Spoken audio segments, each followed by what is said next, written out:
Bonjour à toutes, bonjour à tous. Nous sommes le mercredi 22 février et non, nous ne sommes pas dimanche.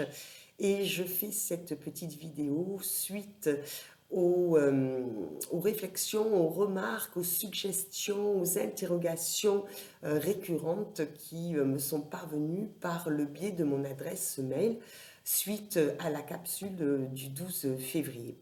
Aujourd'hui, je vais vous parler essentiellement de protection. Pourquoi? Parce qu'il s'avère que vos remarques se portaient sur mais comment est-ce que je peux me protéger de cette énergie tierce? Comment je peux protéger ce que j'ai à vivre dans le ici et maintenant lorsque cette énergie négative, nuisible, néfaste pour moi et pour mon entourage actuel est toujours présente? Le pouvoir. Nous avons le pouvoir. Ça veut dire que nous avons une responsabilité dans ce que nous pensons et dans ce que nous actons. En rien, on l'a vu précédemment, nous n'avons ce pouvoir sur les pensées et les actions des autres. Ok, sauf que en m'occupant de moi, ça veut dire que je récupère mon pouvoir, je laisse moins d'emprise, je laisse moins de prise et je reprends ma liberté de penser et ma liberté d'action. Si je dois vivre une nouvelle histoire, que j'ai eu bien sûr un temps qui j'estime est nécessaire de reconstruction, d'apaisement, de guérison des blessures, de trahison, d'infidélité, de manque de confiance en soi, en l'autre, eh bien, ma prochaine rencontre, l'actuelle ou la future rencontre, je vais la penser Penser, avec ce que j'ai pensé, P-A-N-S-E. Je suis prêt maintenant à vivre de nouvelles émotions dans une vibration plus haute parce que j'ai mis en place et je continue à mettre en place régulièrement dans ma vie des garde-fous. Je ne me laisse plus faire, je me positionne, je m'aligne avec qui je suis en disant ça, je ne peux plus l'entendre, ça, je ne veux plus le voir. Ça veut dire aussi que une personne du passé, sauf si on cherche à la revoir, sauf si on accepte de la revoir, eh bien, elle n'a plus la même emprise sur nos décisions, sur notre position actuelle. Certaines personnes, plus sensibles que d'autres, plus naïves, très certainement aussi, ont cru bon de maintenir un lien avec le passé et puis ont mis ce lien dans ce qu'elles étaient en train de vivre nouvellement. Sauf qu'elles n'ont pas dit à cette nouvelle personne entrant dans leur vie qu'elles allaient, par exemple, revoir cet être qui a fait partie de son passé, de leur passé. Elles ont fait le choix de donner rendez-vous et pensant bien faire, bien entendu, hein, sans connotation quelconque dérangeante pour les autres, elles ont voulu s'expliquer ou s'entendre dire ce qu'elles rêvaient d'entendre, etc., etc. Sauf que quand on démarre une histoire, je conseille, bien sûr, que ce début, ces prémices, soient régis en tout cas par la confiance, l'honnêteté, la franchise. Quoi que vous puissiez vivre, n'allez pas vous mettre dans une situation inconfortable, désagréable et désastreuse de conséquences en revoyant un ex, une ex, partenaire, ami, enfin, je veux dire, choisissez le titre que vous voulez. Le tout est de faire la part des choses et d'être vraiment aligné avec votre positionnement juste. C'est-à-dire que j'ai encore des choses à régler, j'appelle ou j'envoie un SMS. On a la chance d'avoir ces outils en notre position, histoire de prévenir cette personne nouvelle dans notre vie que nous avons des histoires à régler et que pour les régler, il est nécessaire de voir une tierce personne, pas longtemps, pas souvent, mais juste le temps nécessaire pour se défaire.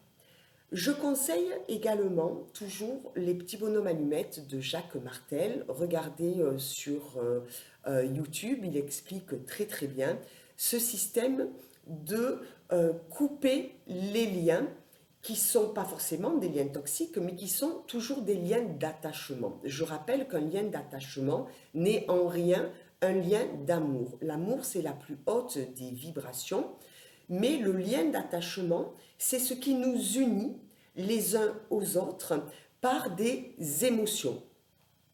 Le fait de, sur une feuille de papier, vous dessinez en petit bonhomme allumette le visage, les yeux, le nez, la bouche, quelques cheveux, le corps fin, les bras, les jambes, d'écrire votre prénom, la première lettre de votre nom de famille, de mettre en face sur cette même feuille le même bonhomme allumette avec le prénom de la personne avec qui vous sentez qu'il y a encore un lien d'attachement à couper, le prénom, la première lettre du nom de famille.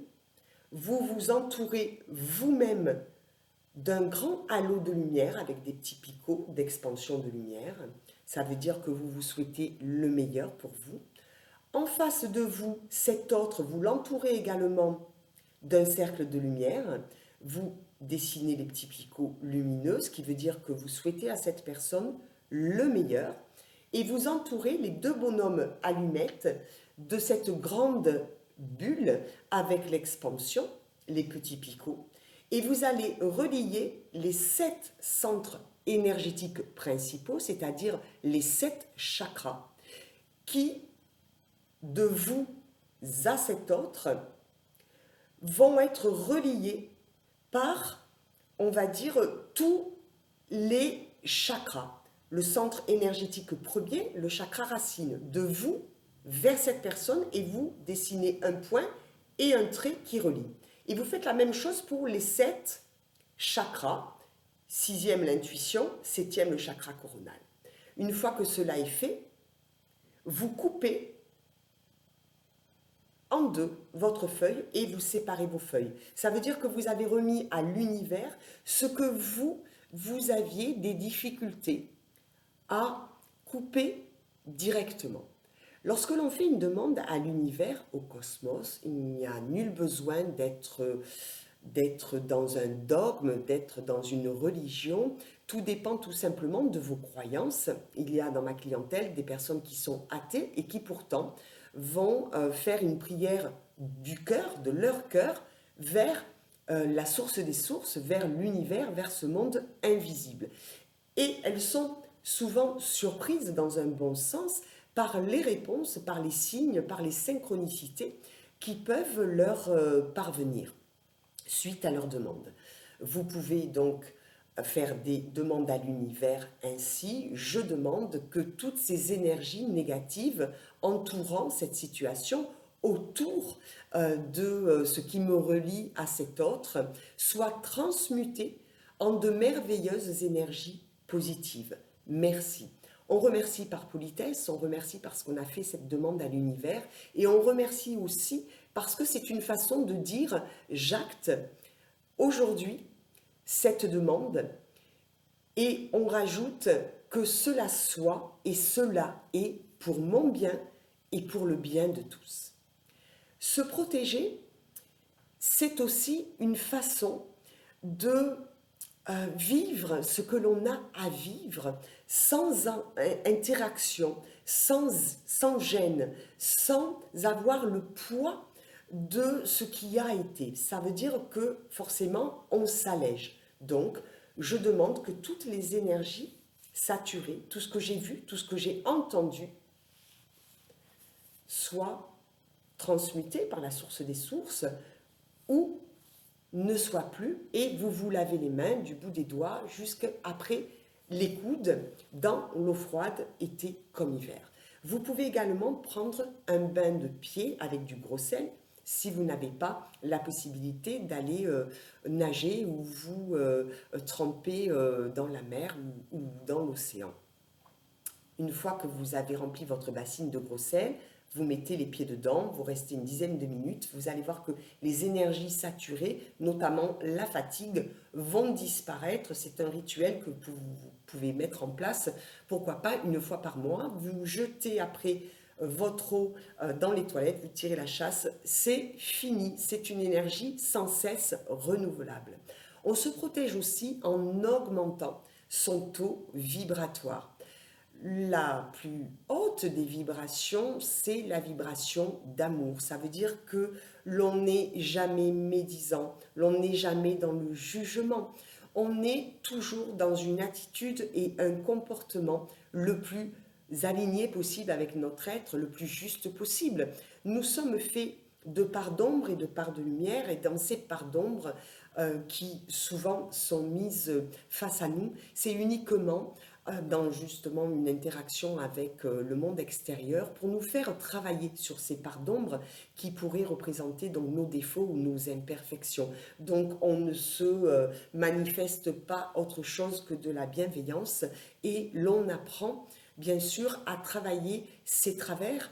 Et vous allez voir, là encore, que dans la régularité de ce travail, notamment avec ce que j'appelle un cahier de pratique, si vous apprenez à travailler régulièrement, c'est-à-dire à porter une conscience plus élargie sur sur vos émotions, par exemple, vous allez pouvoir vous lester de ce qui jusqu'alors vous a mis dans une situation d'enfermement.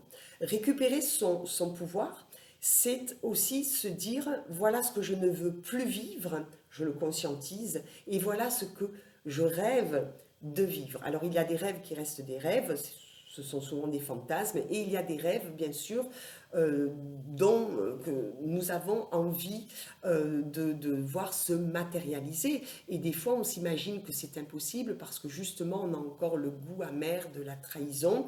Et cette personne tierce qui nous a trahis dans le passé, on a du mal à s'imaginer que cette nouvelle personne dans notre vie va pas non plus nous la faire dans ce même sens, c'est-à-dire à l'envers, et ne va pas nous malmener. Alors ça, c'est une histoire souvent de mental quand ce ne sont pas des blessures non guéries, d'où l'importance de prendre du temps entre chaque relation et de savoir de qui l'on a envie de s'entourer. Donc là encore, de porter une conscience sur avec qui je vais, l'intention que j'apporte, c'est-à-dire pourquoi j'y vais, pourquoi je choisis cette personne et pas une autre. Si je choisis cette personne, je ferme la porte à une autre ou aux autres.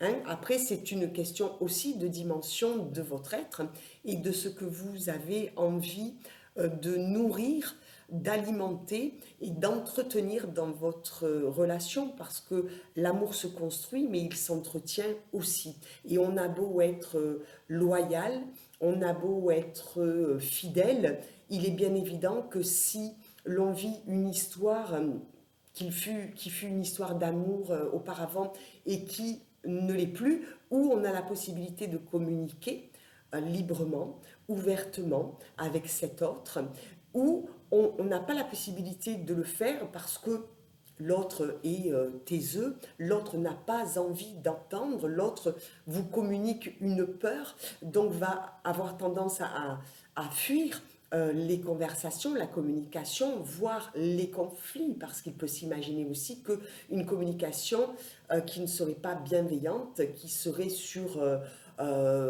cet état de je n'en peux plus, il faut absolument qu'on discute, qu'on échange sur ça, ça ne va pas, ça ne va pas. Évidemment, l'autre n'a pas du tout envie à ce moment-là d'entendre des reproches, d'entendre que ça pourrait venir de lui ou d'elle, tout cela. Donc, une fois de plus, on prend ses responsabilités. Ça veut dire aussi que l'on est plein de soi. Quand l'on s'aime, ce n'est pas égotique, c'est se reconnaître avec ses parts d'ombre et ses parts de lumière, ses qualités et ses imperfections, et se dire, voilà, à l'heure d'aujourd'hui, je m'aime davantage, ça veut dire qu'au moindre propos que j'entends qui me manque de respect à l'être que je suis, je dis, je ne veux pas entendre. À la moindre situation qui nous est désagréable, mais véritablement désagréable, c'est-à-dire que vous sentez que quelqu'un essaie de porter sur vous un jugement, de porter sur vous une attention qui ne soit pas juste et dans l'amour, eh bien, vous n'avez pas à rester. Il y a des endroits où l'on n'a plus rien à y faire. Il y a des événements que l'on n'a plus envie de subir. Donc on y reste 1 heure parce qu'on n'a pas le choix, c'est un repas de famille par exemple, et puis après on s'en va. La responsabilité, c'est j'assume qui je suis en se disant je vais peut-être pas avoir que des copains dans ma vie, hein, que des amis, mais j'aurai peut-être les meilleurs. Je n'aurai peut-être pas un amant qui va satisfaire tous mes désirs, qui va sans arrêt me faire des compliments, être... Non, j'aurai peut-être un amant qui est mon merveilleux amant, qui va être franc, qui va dire là, je crois que tu devrais travailler ça. Nous pourrions voir ensemble telle et telle chose. Vous voyez, essayez de dépasser et de prendre votre responsabilité de pensée et d'action. Tous les hommes ne se ressemblent pas, toutes les femmes ne se ressemblent pas, toutes les histoires ne se ressemblent pas à partir du moment où on décide de casser, de faire un trait et de travailler sur ce qui n'allait pas auparavant. La responsabilité, c'est éviter de faire porter à l'autre ce que l'on doit porter seul. Exemple, l'aspect financier. Vous êtes dans la recherche de la sécurité. La sécurité, on ne la trouve pas chez l'autre. Premièrement, parce que c'est lui faire porter un poids qu'il n'a pas à porter. Deuxièmement, parce que ce n'est pas juste, à la fois pour cette personne et pour vous-même. Vous êtes votre propre sécurité. Ça veut dire qu'en mantra, quotidiennement, vous répétez « je suis ma propre sécurité » va vous amener à faire des choix autres dans votre vie qui vont vous apporter petit à petit davantage de sécurité. Vous n'allez pas aller chercher chez l'autre cette sécurité parce que ça veut dire que vous allez faire un choix d'intérêt qui n'est pas un choix de valeur. Vous n'avez pas, par là même, le même résultat que si vous êtes à la recherche de même qualité chez l'autre ou à la recherche de valeurs identiques. Comment est-ce que l'on peut se protéger dans un intérieur que l'on sent un petit peu en déséquilibre sur les énergies? Eh bien, vous avez déjà la bougie blanche avec une bougie noire. Vous allez les allumer en même temps et elles vont venir rééquilibrer les énergies de la pièce, de l'appartement, de la maison, du commerce, de la ferme, de la grange, etc. Vous avez la bougie noire, mais fondue noire, hein, pleinement noire, pas uniquement la couleur en pourtour. Vous allez allumer cette bougie noire dans une assiette blanche et vous allez la laisser se consumer toute la nuit. Au petit matin, donc vous ne prenez pas évidemment une bougie de ce diamètre parce qu'il ne suffira pas d'une nuit pour qu'elle puisse se consumer totalement, bien sûr.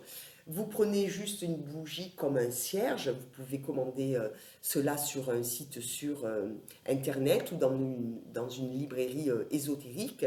Vous allumez cette bougie le soir dans une assiette blanche et vous la laissez se consumer et au petit matin, vous allez voir en fait si elle forme un dessin, si la bougie en fait a un petit peu éclaté de partout, c'est que votre lieu est chargé. Alors évidemment, s'il est très chargé, vous me contactez ou une autre personne, bien sûr, un confrère, une consoeur, c'est que très souvent, il y a des choses lourdes, c'est-à-dire de la magie.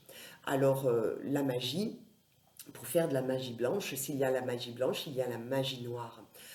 Pour lutter contre la magie noire, il est utile de ne pas être un apprenti sorcier, mais de placer sa confiance dans des personnes qui ont suivi un enseignement sûr et de faire appel à elles de façon à faire un désensorcellement, un désenvoûtement.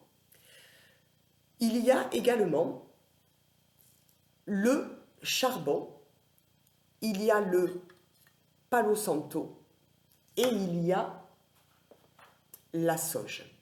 Alors la sauge blanche, amérindienne, mais pas que, vous la trouvez un petit peu partout, vous la prenez et dans le sens des aiguilles d'une montre, vous allez demander que toutes les énergies négatives ou saturées dans cette pièce, ce lieu de vie, ce bureau, soient transmutées par la lumière divine absolue et authentique. Au niveau du charbon, c'est un petit galet que vous allez allumer à la flamme de votre bougie. Lorsqu'il sera charbon ardent, vous déposerez des petites billes d'encens, comme ceci. Alors là, ça ne va pas s'allumer parce que je l'ai allumé tout à l'heure et encore peut-être. Et en fait, d'une même façon, vous allez pouvoir nettoyer votre lieu de vie. Il y a également les pierres de protection. Vous avez la tourmaline, l'obsidienne, l'œil du tigre. Idéalement dans une chambre à coucher, dans une chambre d'enfant pour les terreurs nocturnes, on associe deux pierres, le quartz rose, l'amour, la tourmaline. Elles vont en fait, ces deux pierres, rééquilibrer les énergies et éviter des énergies négatives d'envahir cette chambre. Souvent, il y a un miroir dans une chambre et le miroir est face au lit. Le miroir ne doit jamais être face au lit ou alors vous le recouvrez en journée d'un grand foulard, d'une grande écharpe, tout dépend la dimension. Là encore, informez-vous, remplissez-vous de connaissances déjà pour votre culture. Si ce genre de sujet vient vers vous, c'est parce qu'il y a quelque chose souvent à comprendre, à apprendre, et puis parce que ça vous permet justement aussi d'avoir un discernement. Ça vous évitera de tomber, bien sûr, sur un quelconque gourou. Vous pouvez vous renseigner par des livres, mais aussi par Internet, à savoir bien pourquoi on ne place pas un miroir face à son lit, pourquoi est-ce qu'on utilise la sauge, le palo santo, hein, ce petit bout de bois qui, lorsque on l'allume, a une senteur extrêmement agréable et qui déjà permet le nettoyage énergétique. Il y a aussi la prière. Alors entendons-nous bien, la prière ne nécessite pas forcément d'être en lien avec une quelconque religion de l'ordre du dogme, mais c'est tout simplement une prière du cœur, de votre cœur, envers l'univers, le cosmos, ce qui est au-dessus de nous et partout autour de nous, la source des sources. Chaque prière venant du cœur est la bonne. Donc vous pouvez demander à transmuter les énergies négatives de cette situation, de cet ex qui revient vous troubler en fait dans ce que vous avez à vivre dans le ici et maintenant. Vous demandez que les énergies autour de cette situation, les énergies négatives, soient transmutées en de merveilleuses énergies positives. Vous pouvez également visualiser que vous offrez un cœur bleu à cette personne que vous visualisez en train de récupérer ce cœur bleu. C'est de la magie blanche et c'est une protection. Donc Saint Michael Archange, Métatron, Saint Alphonse, Saint Benoît, la Vierge Marie, les maîtres ascensionnés, les anges et les archanges sont toujours aussi là pour entendre nos prières. Et croyez-moi, lorsque l'on fait une prière de cœur envers tous ces êtres divins, absolus et authentiques, il n'est pas rare de recevoir des réponses sous l'aspect de signes et de synchronicité. Et c'est vraiment des épisodes extraordinaires qui peuvent nous parvenir dans la vie, hein, dans un quotidien, croyez-moi. Ensuite, il y a également ces pansements. Alors, physiquement, hein, c'est-à-dire on le matérialise, on peut prendre un pansement que l'on va scotcher sur notre nombril. Pourquoi? Parce que le nombril, c'est un orifice à travers duquel les énergies passent. Donc les énergies extérieures qui viennent directement dans cet orifice et regardez l'histoire aussi du cordon ombilical, les énergies qui partent de vous et qui se dispersent aussi à l'extérieur. Donc au cours d'un repas inévitable auprès de personnes que vous ne pouvez pas, auxquelles vous ne pouvez pas échapper parce que c'est un dîner d'affaires ou une réunion, etc., etc. Quand vous sentez, vous ressentez, vous pressentez des énergies lourdes, n'hésitez pas bien sûr à mettre ce pansement que vous jetez après une fois que vous rentrez chez vous. Ça va véritablement vous protéger de ces énergies négatives. Alors, ce qui me vient à parler de l'intérêt de choisir aussi ses relations. On les choisit comment? On les choisit en fonction de ce que l'on a plus envie de vivre. On les choisit en fonction, par conséquent, de ce que l'on a envie de vivre ici et maintenant. Faire attention à son entourage, ça évite bien des surprises, ça évite de se retrouver avec des êtres qui ne sont pas d'une même dimension, il n'y a pas de supériorité et d'infériorité, c'est juste que si nous ne sommes pas sur un même taux vibratoire, nos énergies vont se mélanger à des tiers et l'on peut être comme collé par des énergies négatives. C'est la raison pour laquelle, sur un premier niveau, quand vous entendez des personnes s'épancher sur leur malheur, vous avez, vous, une oreille attentive, mais si vous ne vous en dégagez pas après en disant que ce que vous avez entendu, vu, ne doit pas rester en vous, vous allez être comme une éponge et réceptionner en même temps des propos, des intentions de ces autres et aussi les énergies. Donc cette personne est triste, vous allez être triste. Vous entendez une actualité peu glorieuse, teintée de sombre, vous allez recueillir toutes ces informations et les garder en fait en mémoire, mais dans toutes vos cellules, dans tous vos corps. Donc j'ai tendance à dire, entourez-vous des bonnes personnes, entourez-vous également d'actualités qui vous font vibrer le cœur, chanter, danser. Vous savez que la danse, c'est un art, surtout la danse contemporaine. Elle permet de se positionner, quand on dit un port de reine, elle permet d'exprimer aussi cette danse, le mouvement du corps, mais aussi elle envoie des messages. Donc ce sont de très très belles vibrations qui vont arriver aux autres, jusqu'à ce qui jusqu'à tout ce qui vous entoure. Pardon, j'ai du mal à trouver certains mots.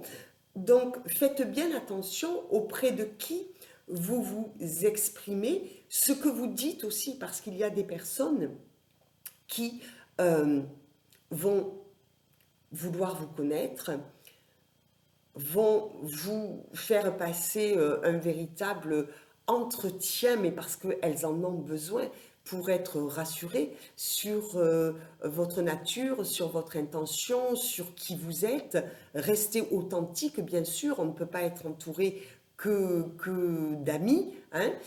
On les compte souvent sur les doigts de la main, mais peu importe, ce sont les meilleurs. On n'est pas obligé de plaire à tout le monde. C'est d'ailleurs ce qui différencie la personne dans une indépendance affective de la personne qui est dans une dépendance affective. Oser ne pas être aimé de tous, c'est rester non seulement authentique, mais dans son positionnement, je ne travestis pas la vérité pour séduire, je ne me change pas en un quelqu'un d'autre parce que tôt ou tard, ce petit mensonge ou ces phrases que je ne pensais pas vraiment vont sûrement, bien sûr par la loi d'attraction, me revenir en boomerang. Ça veut dire que vous dites quelque chose de sincère, il y a une sincérité en face, vous mentez, vous n'êtes pas vous-même, vous allez avoir en écho des personnes ou des situations et des événements qui vont aussi être sur le même plan, sur le même niveau, c'est-à-dire pas tout à fait juste, mais ça va être le reflet de ce que vous avez créé. Nous sommes créateurs. J'ai envie aussi de vous parler de ces protections qui sont tout simplement d'affirmer tous les jours aux autres, c'est-à-dire au monde qui vous entoure, mais aussi sur votre cahier de travail, hein, qui vous êtes et ce à quoi vous aspirez. Donc, vous pouvez rédiger hein, des choses, ça c'est mon cahier chamanique, vous pouvez dessiner, même si vous ne savez pas dessiner, hein, je ne suis pas très très forte sous mon coup de crayon, mais il n'empêche que voilà, vous dessinez ce qui vous paraît être le plus juste pour vous, ce qui vous vient. Vous avez aussi la protection des lettres hébraïques de l'étoile de David. Vous avez la protection avec les trois nœuds, la corde autour de votre bassin. Et puis surtout, vous avez la protection qui est de s'imaginer constamment protégé. Parce que cette pensée qui crée, elle est créatrice aussi de cette protection et c'est pas parce qu'on ne met rien en place matériellement que cette protection n'existe pas. Donc ne mettez surtout pas une peur sur quelque chose, mettez-y de l'amour. L'inconvénient de ce passé qui revient dans notre vie, c'est qu'il va nous laisser justement dans des émotions de peur, nous empêchant de nous imaginer que ce qui est présent, que ce qui nous attend est parfois bien au-dessus de nos espérances. Donc faites bien attention à votre intention, à votre alignement, à votre positionnement, à ce que vous ne souhaitez plus vivre et protégez-vous de tout cela par la plus simple des façons, c'est-à-dire, pour moi, par l'effort de récupérer votre confiance, la confiance en vous, parce que vous avez entendu jusqu'alors des propos qui vous ont malmené. Aujourd'hui, vous êtes plein en vous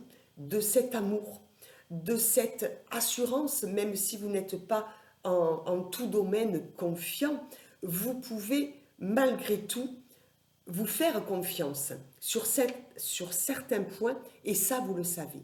L'exemple d'un jeune homme qui vient me voir, qui est très entreprenant dans certains domaines de sa vie, et pour sa relation affective et intime, se trouve complètement désarçonné et du coup va se trouver les pires défauts intérieurs et extérieurs aussi physiques.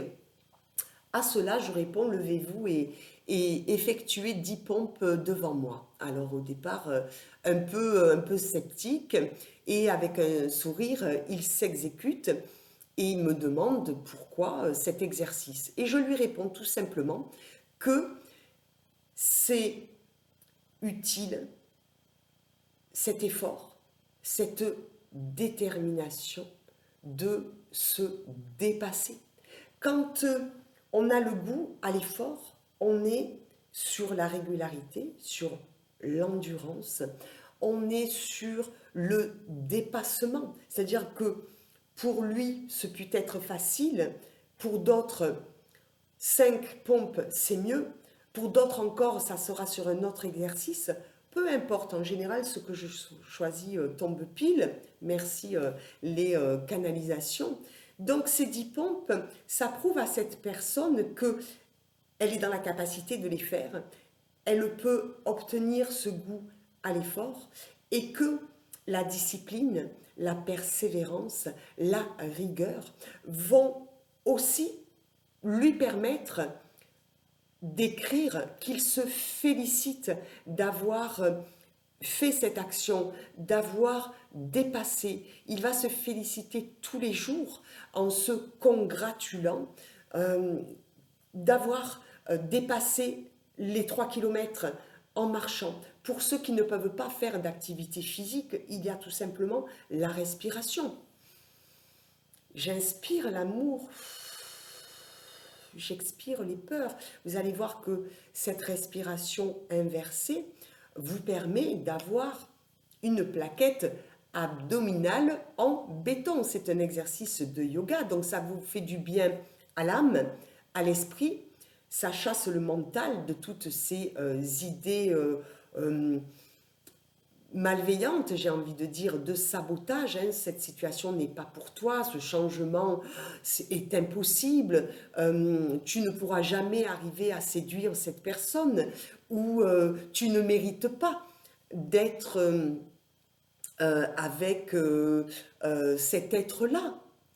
Tout cela, vous allez arriver à le dépasser en remettant ce pouvoir en vous et en refusant de le laisser à l'autre. Vous êtes votre propre balise intérieure, ne l'oubliez pas, et votre responsabilité, c'est de vous occuper de vous, de votre bien-être, de votre mieux-être, en étant bienveillant avec soi, en arrêtant de voir uniquement ses défauts, ses imperfections. Eh bien, c'est pas qu'on ignore que l'on en a, mais on permet à nos qualités, à ce en quoi nous sommes meilleurs, de faire surface et du coup d'être dans une optimisation de notre potentiel, de nos atouts, de nos qualités et de nos possibilités qui sont, je vous le rappelle, illimitées. Croyez bien que nous ne savons pas encore tout ce qu'il y a dans notre cerveau, nous ne savons pas encore tout ce dont nous sommes capables et c'est souvent dans l'interactivité avec le monde extérieur que l'on arrive à se situer, à comprendre où l'on en est. Mais rien ne vaut le regard que l'on porte sur soi parce que ce regard d'amour que l'on se porte, eh bien, on ne va pas aller le chercher chez l'autre. On va le combler et en étant déjà comblé dans cet amour pour nous, on va avoir plus de chances de faire la rencontre de personnes qui ont aussi passé ces étapes et qui ont dépassé des situations douloureuses.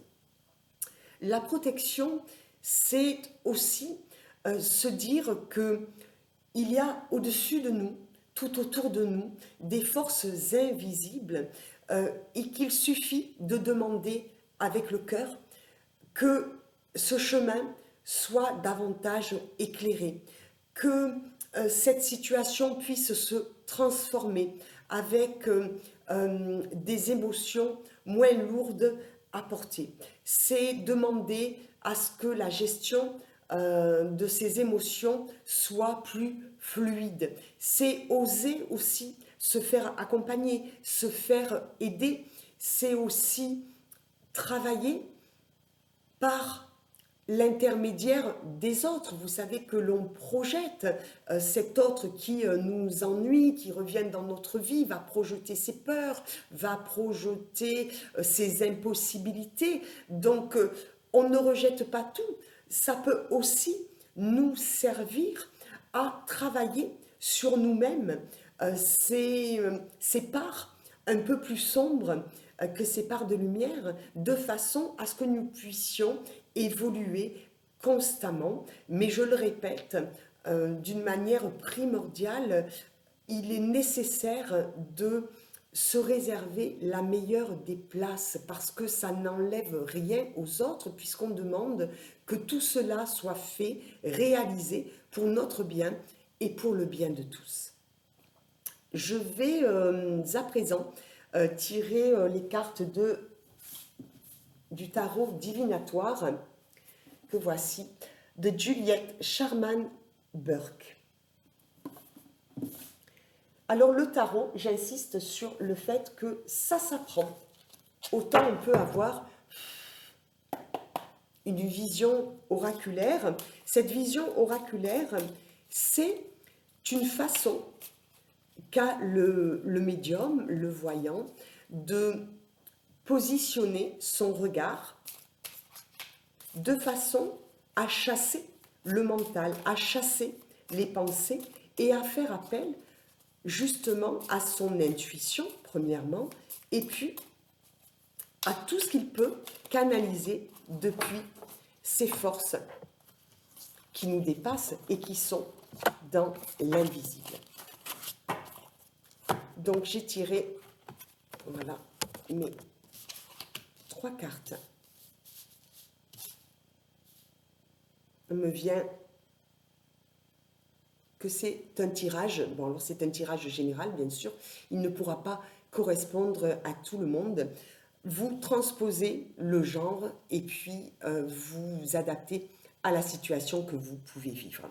Nous avons en premier lieu la carte ici de l'empereur.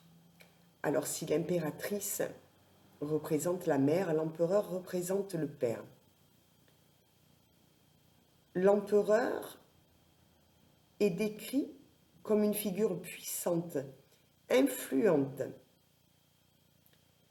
Regardez bien, il est vêtu des robes pourpres de la majesté, mais aussi cette couleur-là, violette, violine, hein, comme chez, par exemple, dans le clergé, hein. C'est la couleur de tout ce qui est de l'ordre de la transmutation.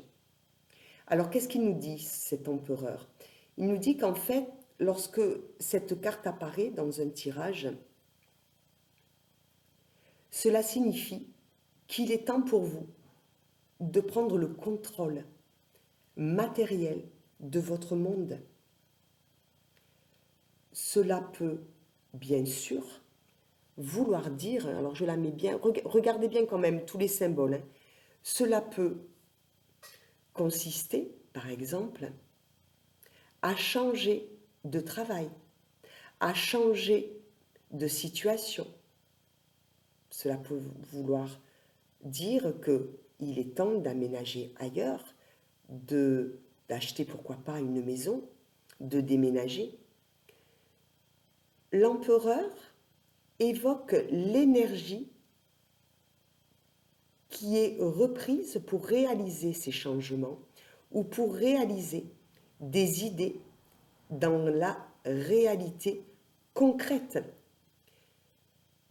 Il représente la discipline, on vient d'en parler, hein, et la direction. C'est-à-dire que lorsqu'il y a un regard ou une attitude qui se porte sur la droite, c'est toujours l'action. Je vais vers l'avenir. Donc en fait, cet empereur veut dire que c'est une influence utile si vous devez effectuer aujourd'hui des changements concrets dans votre vie, que ce soit dans votre vie professionnelle ou privée. Son énergie permet de faire bouger les choses. L'empereur, c'est une tête couronnée.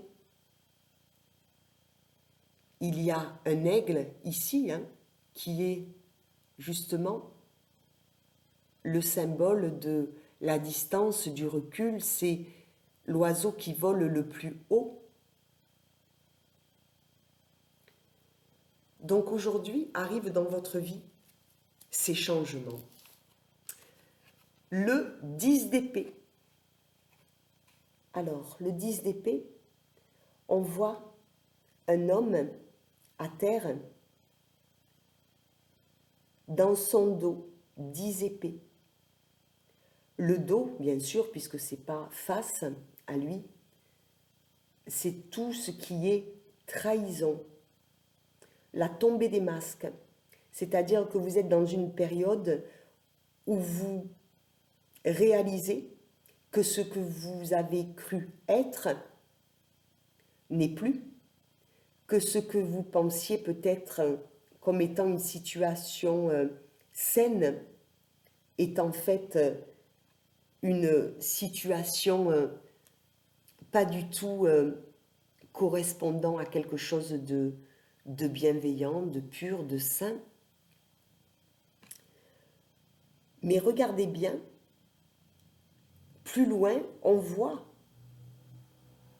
la lumière, l'éclaircissement vient à vous. Ça veut dire que cette tombée des masques vous est utile, qu'elle ait eu lieu il y a peu, ou qu'elle soit toujours d'actualité. En fait, c'est le symbole que, une fois que les masques tombent, une fois que vous êtes atterré, vous pouvez vous imaginer que dans le fond, c'était un passage, un cap nécessaire à la transformation. On transforme comme un alchimiste de façon à vivre une situation plus agréable qui correspond davantage. Donc, je considère que c'est une carte qui est positive parce qu'on pourrait ne jamais se rendre compte de ce qui se trame. Or là, on est certes abattu un temps, mais nous sommes les phénix, ne l'oublions pas, et nous pouvons nous relever parce que nous savons que dans ce parcours plein de noirceur, là où il y a la mort de quelque chose, il y a forcément la naissance, avec à la clé d'autres aventures qui correspondent davantage à notre être, à nos désirs, à nos besoins fondamentaux. La troisième carte, donc je pense que c'est un tirage sentimental, mais pas que, parce que la carte des amoureux, il y a beau y avoir Cupidon là, ici, au-dessus, cet angelot qui lance sa flèche. C'est une carte, bien sûr, pour en parler sur ce sujet-là, qui représente l'amour, c'est vrai. Mais on voit quand même 3 personnes, ce qui représente une histoire triangulaire. C'est aussi une carte qui symbolise le choix. C'est-à-dire, alors vous transposez selon votre genre, c'est pas parce qu'il y a un homme avec 2 femmes qu'on ne peut pas y envisager une femme avec 2 hommes. Cela veut dire que vous êtes arrivé au point où il est nécessaire de faire un choix. Vous avez le choix entre un amour profane et un amour sacré. Donc sur votre cahier de travail, je vous invite à noter, si cette carte vous parle, à ce qui vous met dans le doute. On parle d'amour, mais vous savez que l'amour est en toute chose. Par conséquent, cette carte peut aussi faire allusion à une situation professionnelle, à un projet qui pourrait vous envahir de doutes. Est-ce que je fais ce choix-là? Est-ce que j'en fais un autre? Est-ce que je bouge? Est-ce que je ne bouge pas? Nous avons quand même l'empereur qui est une carte d'action et qui dit oui, oui, là, c'est le moment de bouger, c'est le moment de mettre à profit tout ce que vous avez appris, tous ces déboires, tous ces masques qui sont tombés, servent en priorité à vous relever et à aller dans une situation plus claire et plus adaptée à ce que vous souhaitez vivre aujourd'hui. Donc remplacer les peurs par l'amour, parce que la peur paralyse, la peur vous empêche de vivre sereinement, alors que l'amour va vous apporter l'assurance de vivre des émotions extraordinaires et qui vont vous remplir de bonheur. Voilà ce que j'avais à vous dire en ce mercredi 22 février. Je vous rappelle mon site www.divinamonsoin.com. N'hésitez pas à me faire un retour, même sous cette capsule. J'espère que cette vidéo vous aura apporté des solutions au niveau de la protection. N'hésitez pas non plus à vous abonner. D'ailleurs, je remercie les nouveaux abonnés, à lever les pouces et à partager cette vidéo.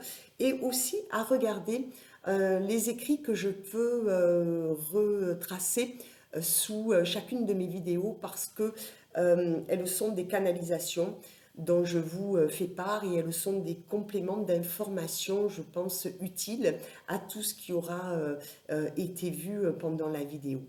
Portez-vous bien, prenez soin de vous, occupez-vous de vous et je vous dis à bientôt.